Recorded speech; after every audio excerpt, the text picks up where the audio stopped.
అలసిన వానికి ఊరడించు మాటలు. సహోదరుడు భక్తి సింగ్ గారి పరిచర్య నుండి సేకరించిన అనుదిన ధ్యానములు. ఆగస్టు 12. నా ప్రాణమా యెహోవాను సన్నుతించుము, నా అంతరంగముననున్న సమస్తమా ఆయన పరిశుద్ధ నామమును సన్నుతించుము. 103వ కీర్తన 1వ వచనం. ప్రభు యొక్క మరణ, భూస్థాపన, పునరుద్ధానములను, ఈ 3 తలంపులను మనం కలిపి ధ్యానించవలను. అవి 3 కలిసి వెళ్ళును కనుక ఆ 3 తలంపులను ఎప్పుడూ వేరుపరచుటకు ప్రయత్నించకూడదు. ఎప్పుడైనా నీవు సిలువను గురించి నీ ప్రార్థనలో, సాక్ష్యములో, బోధలో ప్రసంగించున్నప్పుడు, రాయినప్పుడు ఆయన మరణ, భూస్థాపన, పునరుద్ధానములను కలిపి ఉంచుటకు ప్రయత్నించము. అపొస్తలుడైన పౌలు సువార్త ప్రకటించినప్పుడు క్రీస్తు యొక్క మరణ, భూస్థాపన, పునరుద్ధానములను గురించి ప్రస్తావించను. 1 కొరింథీ 15:3-4 వచనములు.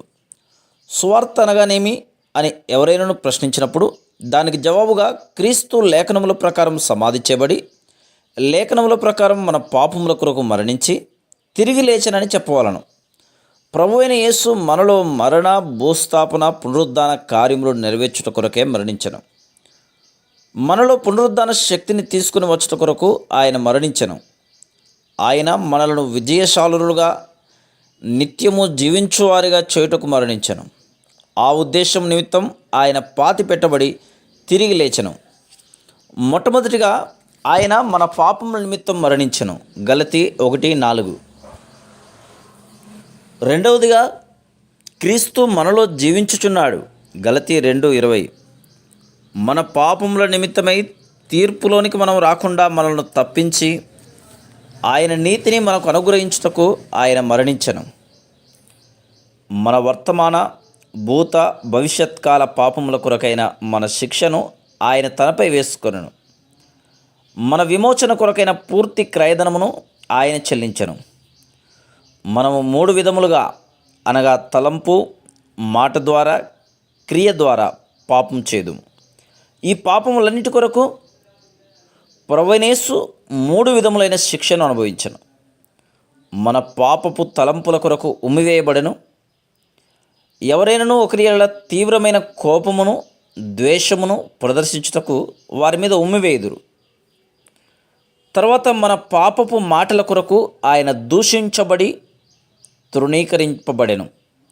కానీ ఇవన్నీ ఎంతో ఓర్పుతో సహించి ఒక్క మాట కూడా ఎదురు మాట్లాడలేదు.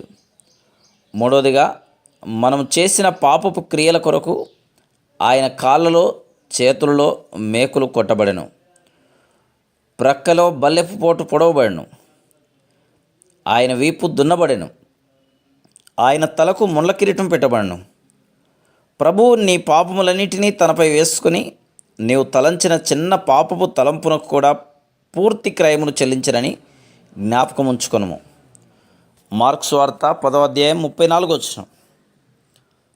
నీవు ఆత్మీయంగా ఎదగవలనని కోరినచో నీ శిక్ష అంతటినీ తనపై వేసుకున్నందుకు అనుదినము హృదయపూర్వకంగా ఆయనకు కృతజ్ఞతలు చెల్లించము. ప్రభువైన యేసు నా పాపముల కొరకే మరణించినందుకు, నా శిక్ష యావత్తును నీపై వేసుకున్నందుకు నీకు నా హృదయపూర్వక కృతజ్ఞతలు అని చెప్పుము. ఆత్మీయంగా ఎదుగుటకు ఇది ఎంతో సులభమైన మార్గం. కోర్టుకు హాజరైన ఒక వ్యక్తిని ఊహించుము. అతడు నేరము చేసినట్టుకు కావలసిన రుజువులన్నీ ఉన్నవి. అతడు ఎన్నో వస్తువులను దొంగిలించెను. అతడు దొంగిలించినవన్నీ రుజువుగా కోర్టుకు తీసుకుని రావడి ఉన్నవి. రుజువు ఎదురుగా కనబడుచున్నప్పుడు ఆ మనిషి దోషారోపణ నుండి తప్పించుకొనుట అసాధ్యం. అకస్మాత్తుగా ఏదో జరిగింది. రుజువులన్నీ మాయమైపోయాను. సాక్షులు దూరంగా పారిపోయిరి. న్యాయాధిపతి మరియు నేరస్తుడు మాత్రమే మిగిలి ఉండెను. ఇప్పుడు నీకు విరోధంగా ఏ రుజువులు లేవు. నీవు స్వతంత్రుడవు అని తప్ప న్యాయాధిపతి మరి ఏమి చెప్పగలడు? ఆ వ్యక్తి విజయవంతంగా లేదా విజయోత్సాహంతో బయటకు వెళ్ళడా? ఆ రీతిగానే మనము కూడా మన ప్రభువైన యేసుక్రీస్తు ద్వారా క్షమించబడిన వారం. ఈ ఉద్దేశం నిమిత్తమే ఆయన ఆ శిలువ మ్రానుపై తన శరీరములో మన పాపములన్నీ భరించెను. 1 పేతురు 2:24. కనుక నీవు ఆత్మీయంగా ఎదగవలనని కోరినచో తప్పకుండా నీవు ఆయనకు కృతజ్ఞతలవై ఉండవలను. మనం అనుదినము హృదయపూర్వకంగా ఆయనకు కృతజ్ఞత చెల్లించుటకు నేర్చుకున్నప్పుడు అదే ఆత్మీయంగా ఎదుగుటలోని రహస్యమని తెలుసుకుందాము. Praise the lord.